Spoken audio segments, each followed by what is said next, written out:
आज धर्म आस्था का विषय नहीं रहा, क्योंकि अनुभूतियाँ डगमगा गई, गड़बड़ा गई।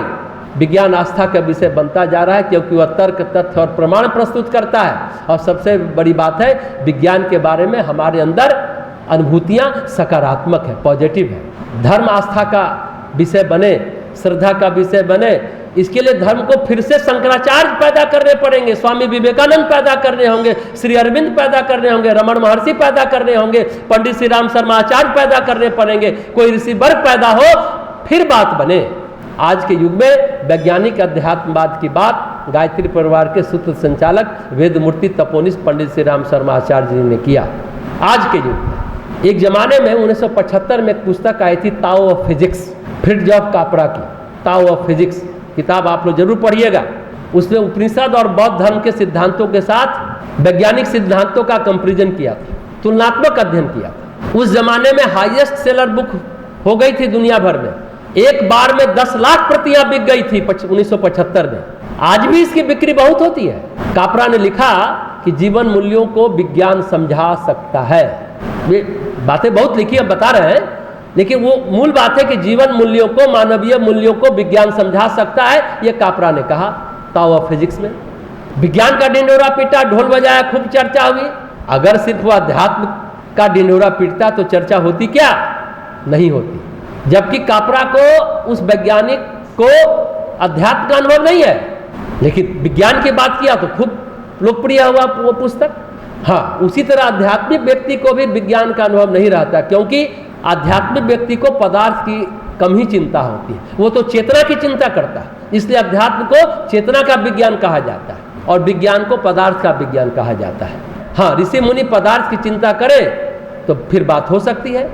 जैसे आयुर्वेद में जड़ी बूटियों में औषधियों की चिंता की गई है, चरक ऋषि हैं, सुश्रुत ऋषि हैं, उन्होंने इस पर काफी शोध किया, इसलिए वे भी आज के भौतिक वैज्ञानिकों की तरह वैज्ञानिक कहलाते हैं, चरक हो, सुश्रुत हो।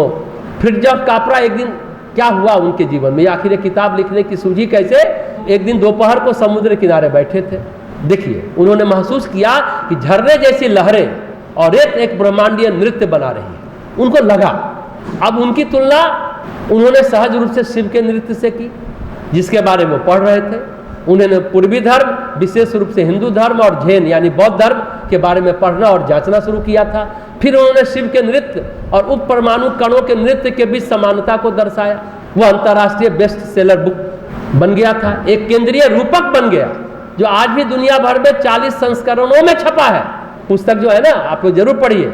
पूर्वी रहस्यवाद और आधुनिक भौतिक के सिद्धांतों के बीच कुछ मजबूत समानताएं उजागर करता है, और ऐसा दावा करता है कि आधुनिक भौतिकी के सिद्धांतों में कई अवधारणाएं हैं जो पूर्वी रहस्यवाद में पहले से ही मौजूद थी। ये कह रहा रिसर्च, कहते हैं रिसर्च, पहले सर्च किया हुआ है प्राचीन काल से, फिर से खोज की गई है, फिर से रिसर्च हुआ है। ताओ ऑफ फिजिक्स को पढ़ेंगे तो लगता है कि इतनी तरह की बातें हैं जो ऊपर से गुजर गए, टेंजेंट, कुछ समझ में नहीं आया।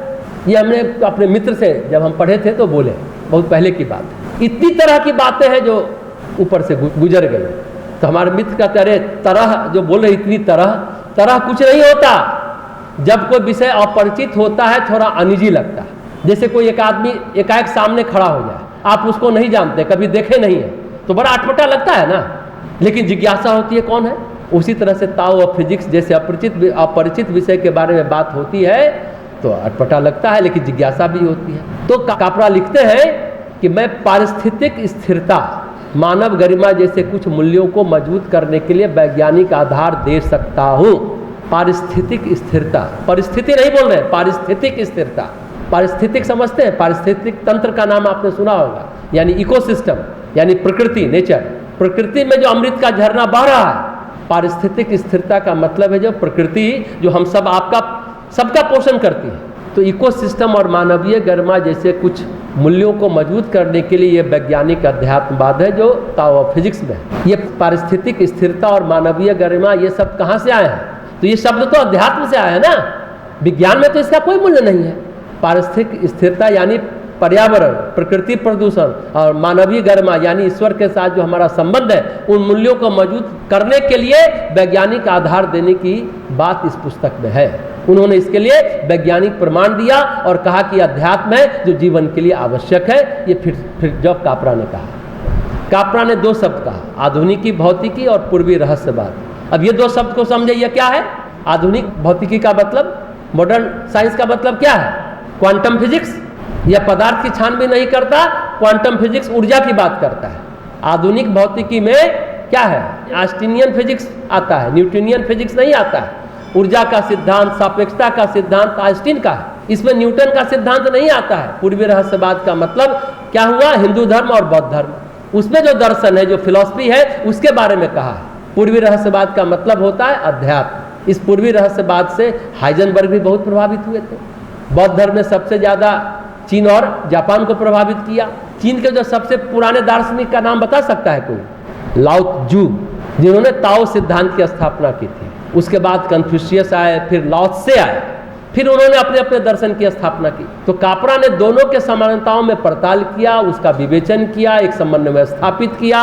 क्वांटम का सिद्धांत, सापेक्षता के सिद्धांत दोनों पूर्वी रहस्यवाद के साथ समान है। इसी को कहते हैं वैज्ञानिक अध्यात्मवाद का समन्वय, जो कापरा ने कोशिश की है। ताओ ऑफ फिजिक्स।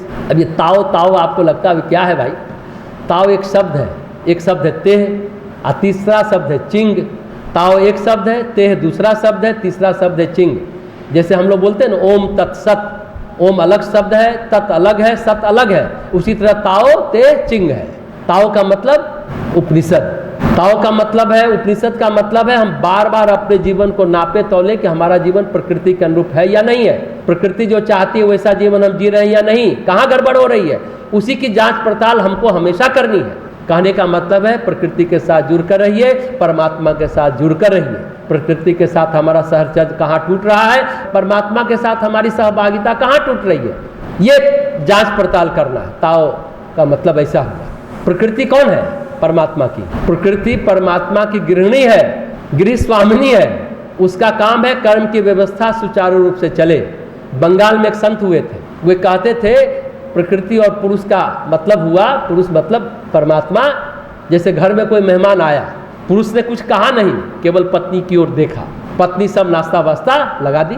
पति ने कुछ कहा नहीं, सिर्फ पत्नी की ओर देखा, मेहमान के लिए नाश्ता आ गया।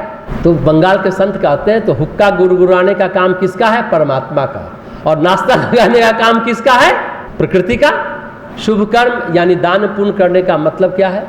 मतलब है प्रकृति के साथ प्रकृति के अनुरूप जीना। जो कर्म आपके प्रकृति के अनुरूप हो रहे हैं वही शुभ कर्म है। प्रकृति हमेशा देती रहती है, बिना किसी अगर मगर के देती है। लेकिन अशुभ कर्म क्या है? शुभ कर्म आपने किया तो प्रकृति आपको हमेशा देती रहेगी बिना किसी अगर मगर के। अशुभ कर्म क्या है? अहंकार द्वारा प्रेरित और परिवर्धित कर्म अशुभ कर्म है। अहंकार बस हमने 5 लाख रुपए का दान कर दिया, दान तो किया लेकिन वह शुभ कर्म नहीं, चूंकि अहंकार जुड़ा है। ये कर्म आपको बांधेंगे, यह कर्म आपको मुक्त नहीं करेंगे। शुभ कर्म आपको मुक्त करते हैं, शुभ कर्म आपको अमृत तत्व की प्राप्ति कराता है। यही है ताओ का अर्थ, यही है ताओ का अर्थ। और प्रकृति माँ है, परमात्मा पिता है। तो एक अच्छी संतान माता पिता के साथ जैसे रहता है वैसे रहना होगा।